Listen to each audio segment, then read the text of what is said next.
Welcome to another coffee break with Kardec. And today, while we have our break with some coffee, tea, or hot chocolate, we'll be talking about the fluidic element. The fluidic element brought by Kardec, basically he mentioned in the previous chapters of the book Genesis, but he gives more detail in chapter 14. And in this chapter, Kardec explains to us the need of the fluidic element to explain what we call miracles. He starts basically by saying that science as such, the domain of science is the material world. So our sciences, they started to study and to understand the laws that govern material phenomena. But as in any other science, we start from very simple phenomena and simple explanations, and then from that we grow up. And then we got to a point where science couldn't explain the called miracles, because these miracles, they were from a different domain. And we'll see the need to understand this other domain, which is the spiritual one. We see that, for instance, in science, we explain things nowadays that we couldn't explain in the past, and they could be seen as miracle. If we went back 200 years, for instance, perhaps even less, but let's say 200 years, and we appeared there, we went through this time machine, and we got somewhere, let's say Europe 200 years ago, France, England, or any other country that was already developed at that time. And we showed this little bar here and told people there, well, with this, we can talk to other people, we can see other people, we can have so many information, we can tell you that tomorrow, if tomorrow is going to rain or it's not going to rain, or so many things, they would say, wow, this is a miracle. It is a miracle. First, it would be our appearance there would already be a miracle, but let's not take that into consideration. We take things for granted nowadays that if we look with the eyes of people, 50, 100, 200 years ago, it would be considered a miracle. And this is just on a material level. But as I said before, material domain is actually the subject of study of our material sciences. But then Kardec got in touch with the spiritual phenomena, the turning tables, as we already know, in mid-19th century, and called his attention because the material sciences couldn't explain what he was seeing. Tables that would move around and had intelligence. It was not just the fact that they were banging, they were moving around, but they could communicate with people through established language. And so there was another domain that science wasn't aware of or couldn't get to. Then Kardec, and basically based on what the spirits came to tell us all, but most especially Kardec, in his work of compiling this information, is that there was another world. And then the idea that the material world was a small fraction of a much broader world, material world as well, but of a different domain. And that was composed by what is called fluid. The idea, even the idea they had in science at Kardec's time, was that they called fluid something that could be changed more easily, something that was very volatile, something that was very flexible. And then this idea of fluid in science nowadays has a very particular meaning. But that idea was different, was a much broader, meaning that there was an original substance, if we can call that this name, that in a way all things came from, apart from God, of course, who was the creator of this element, and the spirit, the spiritual essence, the intelligence element in the universe. That is something also different from this everything else that comes from this fluidic element. And this fluidic element was basically the element that gave birth to everything in the universe, and not just in the physical world, but most especially in the spiritual world, in the spiritual domain. We can say it that way. So Kardec called our attention through the message from the spirits is that there is a much broader domain. From this domain comes the material world as a particular situation. So in the physical world, we see this fluidic element in its most dense form. We can make a parallel with the water. We can have water vapor, we can have water in the liquid form, and we can have in the solid form, which is ice. We could say that we are the solid form of water, but it can go through transformations and then turn into liquid and vapor. And in vapor states, water is very flexible, is very fluid, and if we transform that to condensate water from the vapor form into liquid and then into solid, we have what would be our physical world. But it's all water in different states. So we could understand the material world as a particular situation, a particular state of this universal cosmic fluid. Kardec gave it this name, universal cosmic fluid. Some people question why universal cosmic. If it's universal, it's already considered cosmic. But just to give an idea that everything that exists, even nowadays when in science people talk about dark energy and dark matter, something that we suspect exists, but we have no proof so far.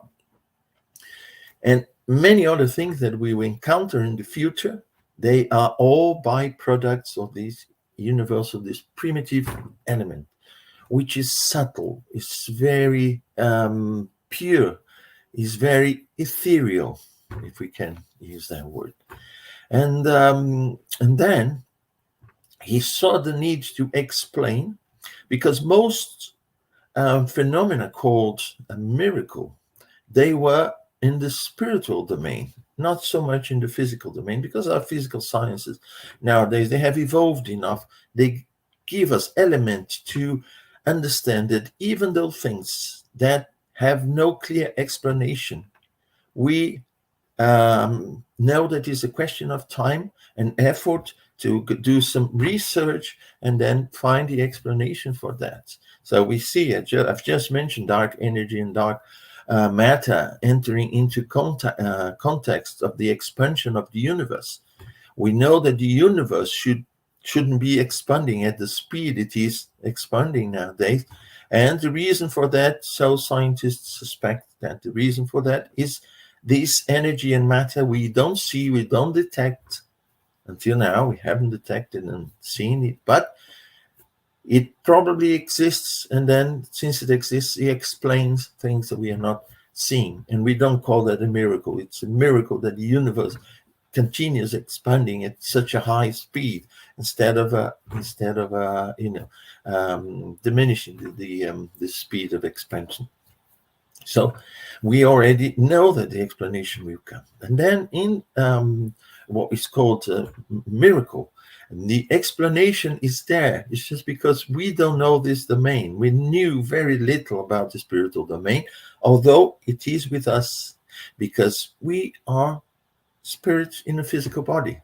So we are the two domains together, the material one, our material body, and the spiritual one, which is our spirit. And we also have this envelope. Perhaps in another coffee break, we'll talk in more detail about this spiritual body that is called perispirit, that accompanies the spirit. It's always with the spirit, but changes its property as the essence, the spirit, the intelligent principle evolves, and it aggregates around it these material elements in the form of a fluidic body, the perispirit. Well, let's just have an idea how these fluid operate. Everything in the spiritual world, it is a reality for the spirit. The spiritual world is made from products derived from the universal cosmic fluid. Sometimes it's a bit difficult for us to understand how come everything in the spiritual world, and even the phenomena that actually border the material and the spiritual world, and we are a laboratory for that, because as I've just said, we are the two together, the two domains coexisting, the spiritual and the material one. How can we understand that? That from one simple principle element, we can derive all the rest. Well, it's very easy. Let's just have a look at our chemistry. We know that matter is made out of 118 elements. These elements we find in our periodic table. And then from these elements, and also we have forces that dictate. They are the ones that give the rules for the structuring of matter. We have the basic four forces, the forces that we have that keep matter together and make the interaction of matter possible. The gravitational force, the electromagnetic force, and the nuclear, the strong and the weak forces. So these forces actually combine the material particles to create what we see as the material world. But basically we have these nearly 120 elements. And also we have photons, which we can see them as particles of light without mass, the forces, and all this structured in different ways composes everything that we see around us in the physical world, in the physical domain. But look, when I look at my hand, I don't see a soup, a collection of atoms. Oh, carbon, there's carbon. Oh, there's hydrogen here. Oh, nitrogen, phosphorus, and iron, and so on and so forth. No, I see a hand that can move, that can do things, that can feel, and so on. But where does it come from? The hand itself, if I decompose it, it's made out of these 118 elements that got together. But they got together, and there are forces, there are principles, natural principles that are acting to make this possible. It's just matter. It's the same matter that we find here and everywhere, but arranged in such a way to give certain properties and certain functions. And if we look around us, there's such a great variation of, let's say, organic bodies, animals, and vegetables, and so on. And can we imagine then, if we take the universal cosmic fluid and then derive from the universal cosmic fluid so many substances, so many other fluidic components in the spiritual world, and they have different properties. Here, if we take carbon, just carbon, we arrange carbon in one way, we have the lead that we find in our pencils. But if we take the same carbon atoms, the very same ones, arrange them in a slightly different way, we have diamond with a completely different property. Just looking at them, we see, one is opaque, the other one is transparent. And the lead is very soft, and diamond is hard, is very strong. And then we had all the materials made out of carbon as well, with different properties. If we take an organic molecule, there's a very nice property. If we take an organic molecule composed basically by carbon, by oxygen and hydrogen, if we keep everything the same, but change one hydrogen from one side to the other of the molecule, the property is completely different. So just by making small changes, we can have such a variation in the material world. Can we imagine then in the spirit world? So when Kardec tells us, based on what the spirits told him, that everything in the spirit world is composed by fluids, and the manipulation of these fluids, I would say my hand is a manipulation of the material elements of the atoms, And I'm not even talking about the subatomic particles, the leptons, the quarks, and all the subatomic particles that compose the atoms, and then the atoms that compose. So we can create a variety of let's say, products from the material world, from a very simple periodic table elements. Can we imagine then from this universal fluid that is the origin of everything that exists, including our material world? We'll be talking about this in many other coffee breaks because it's very interesting. And also, we'll see the origin of what is called miracles. I mentioned before, we've talked about miracles in the past, but now we can have an explanation for what is called spiritual miracles or miracles related to the supernatural, to the spiritual world, and so on.